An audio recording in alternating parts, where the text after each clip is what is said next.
భయం ఉంటది కదా! జైలుకి అప్పుడు తీసుకెళ్ళి వీళ్ళ పేపర్‌లోనే రాసింది.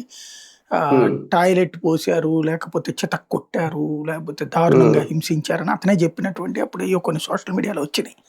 బాగా అవునవును. హింసించారన్నటువంటిది. ఈయన జైల్‌లో ఉన్నప్పుడు. హ్మ్. దాదాపు 9 నెలలు ఎంతో ఉన్నట్టు జైలు. అది హ్మ్. చ ఓ రకంగా చెప్పాలంటే తెలుగుదేశము, జనసేన కార్యకర్తలకైతే ఇతన్ని హింసించినప్పుడు, ఇతన్ని హ్మ్. కొట్టినప్పుడు చాలా సంతృప్తి పడ్డారు వాళ్ళు. హుహు. సంతోషపడ్డారు. హ్మ్. ఓకే. ఎందుకంటే 5 సంవత్సరాలు కూడా అతని మీద తీవ్రమైనటువంటి కసి ఉండేది వీళ్ళకి. ఎందుకంటే హ్మ్. అంత దారుణంగా దూషించాడు వాళ్ళని. హ్మ్. దానికి ఇతను నిన్న చెప్తున్నటువంటి వివరణ ఎట్లా ఉందంటే, విజయమ్మ గారిని మాట్లాడినప్పుడు, భారతి గారిని మాట్లాడినప్పుడు ఎవడు స్పందించాడు? నేను స్పందించానంటాడు. హ్మ్. విజయమ్మ అవును. గారిని మాట్లాడినప్పుడు, భారతి గారిని మాట్లాడినప్పుడు ఆళ్ళేం చూస్తా ఊరుకోలేదు గదా! హ్మ్. వాళ్ళు వాళ్ళు స్పందించారు. స్పందించారు గదా! అవును. ఈళ్ళలాగా బూతులు తిట్టల. బూతులు హ్మ్. తిట్టడం వల్ల ఆళ్ళని దూషించిన దానికంటే నీ దూషణ ఎక్కువైంది.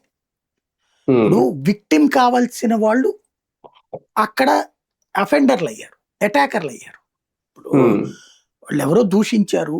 దూషించినటువంటి సందర్భంలో వాళ్ళని బూతులు తిట్టాను నేనంటే, వాడు బూతులు తిట్టినోడిని నువ్వు బూతులు తిడితే ఇంక దాంట్లో జెన్యూనిటీ ఏముంది?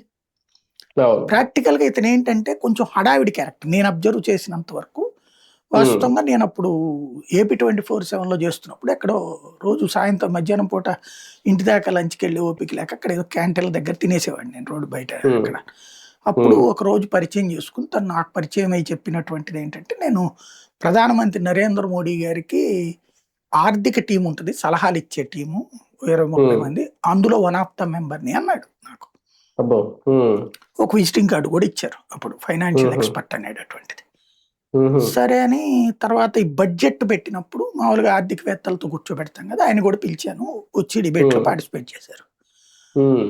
సరే ఒక పొలిటికల్లే కాదండి నేను అన్నిటి మీద కూడా మాట్లాడగలనంటే మన గెస్ట్ హ్మ్. కోఆర్డినేటర్‌కి తర్వాత హ్మ్. ఎనలిస్ట్‌గా ఎప్పుడన్నా పొలిటికల్ డిబేట్స్ అప్పుడు పిలువయ్యా అని చెప్పా. హ్మ్. తర్వాత పొలిటికల్ డిబేట్ అప్పుడు పిలిచినప్పుడు ప్యూర్‌లీ వన్ సైడెడ్‌గా వైసీపీకి సపోర్ట్‌గా మాట్లాడుతున్నాను. హ్మ్. నా ఉద్దేశ్యం ఎప్పుడు కూడా ఎనలిస్ట్ షుడ్ బి బ్యాలన్స్.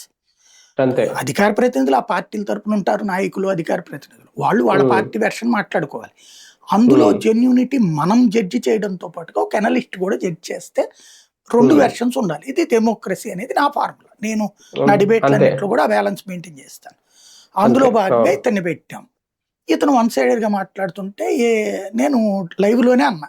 మీరు ఇట్లా హ్మ్. మాట్లాడేటప్పుడు వైసీపీ అనలిస్ట్ అని పెట్టుకోవాలి మీరు. డైరెక్ట్‌గా అనలిస్ట్ అనుకోకూడదు. మీరు అనలిస్ట్ అని చెప్పినప్పుడు నేను ఆహ్వానించాను. మీరు ఇట్లా చేస్తున్నారని చెప్పా. హ్మ్. అయిపోయింది. సీన్ కట్ చేస్తే ఒక 2